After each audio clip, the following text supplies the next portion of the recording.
just a few minutes to explain the role of the Committee for Professional Geomorphology. I call it that, even though it's not its official title, but it sort of feels a bit simpler for me. My name's Richard Jeffries, and together with my committee members, we lead and support and try and work to improve the discipline of applied professional geomorphology. And by applied professional geomorphology, we just mean any geomorphologist who applies their expertise by providing geomorphological advice or services, whether they're an academic or working in consultancy, in government, in academia, or the third sector, such as river trusts and environmental NGOs. Because there are many geomorphologists who apply their skills in those settings, doing a very wide range of things that are pretty handy, things such as working to address climate change, working on projects to restore natural processes so that they are more resilient to changes in climate. We obviously also deal with projects that help to reduce the risks posed by natural processes to human society. I mean, Stephen earlier mentioned the landslip in Scotland, so we work on projects to do with flood risk, landslides and other environmental hazards. Overall, we as a committee of applied professionals work to identify ways to make the environment better in a way that's underpinned by solid geomorphological science. So the aim of the committee that I chair is to lead, try and support and to develop all of those people working in the applied geomorphology sphere. I'm chair, and the committee secretary at the moment is Katie Kemble from Jacobs, although in reality we share the burden of sort of leading. And then we have representatives from a range of applied geomorphology sectors. The regulatory sector representative is Dr. Joe Shanahan from the Environment Agency. We have from the consultancy sector, Dr. Susie Mars from Atkins. We normally have an academic representative. Pete Downs has done that post up until quite recently. He's just left the post, so we're looking for another person to fill that post. We have a representative from the postgraduate community, and that's been very ably undertaken in the past. We again because people finish their PhDs and go off to do other things, are looking for a postgraduate member at the moment. And we also have two representatives from the Rivers Trusts and environmental NGO sectors. They do a lot of applied geomorphology work. That's an area that's growing quite a lot at the moment in terms of where the science is used. And our representatives are Dr. Lucy Shuker from Thames 21 and Julie Wojnacki from the Trent Rivers Trust.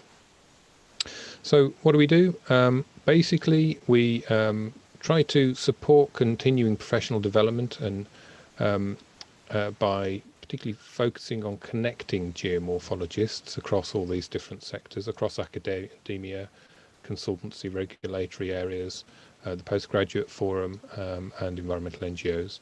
And we've set up advisory networks where we've really just got a very informal, about quarterly call with anyone who wants to dial in from each of those sectors to hear what's going on. The aim of that is to listen to what the community needs, what the practitioners needs. So to learn about any issues that we might need to help resolve, perhaps through training or developing some workshops or something like that. To hear about any hot topics, any particular things that are becoming worth looking at or are new on the scene. That might be new techniques or scientific findings. It might be new issues. It might be new opportunities to work with people in a different way. We also we take that steer from the community and we set up activities that try and address people's needs.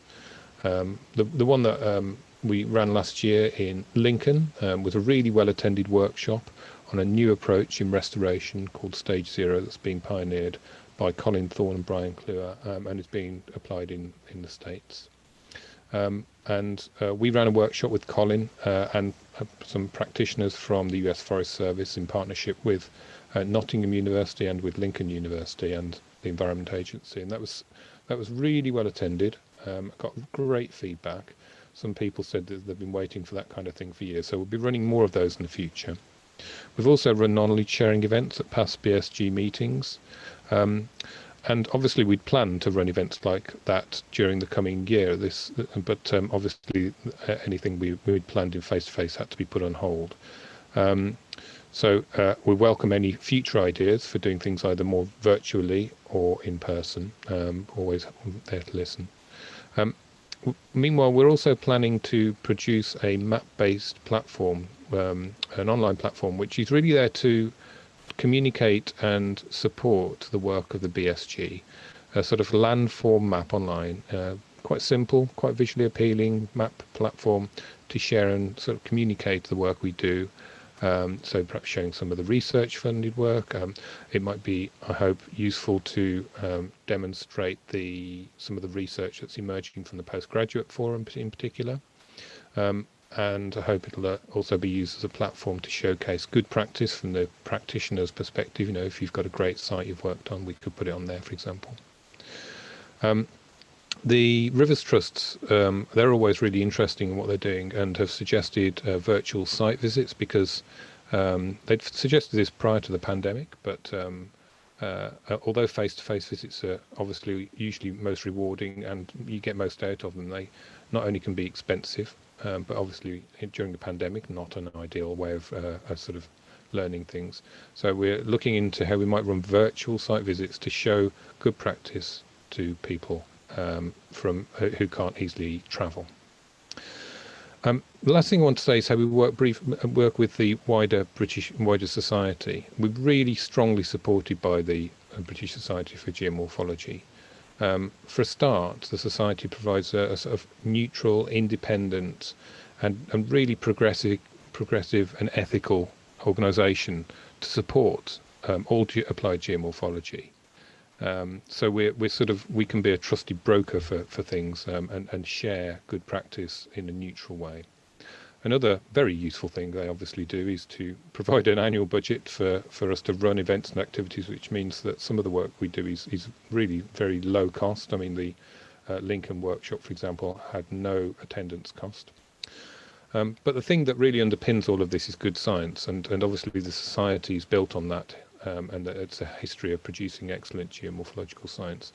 So the society provides us with a critical link to the academic research that advances the discipline really in many ways, and it also provides us with an opportunity to take practice learning, so research or things we're finding from applying the science and creating questions that can be then form the focus for future academic research.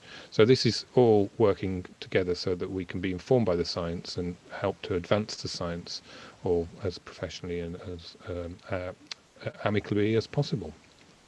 So over the coming year, we'll be looking for opportunities to help with our network of practitioners. We're seeing how things go with the pandemic and when and whether we can run any more workshops and so on.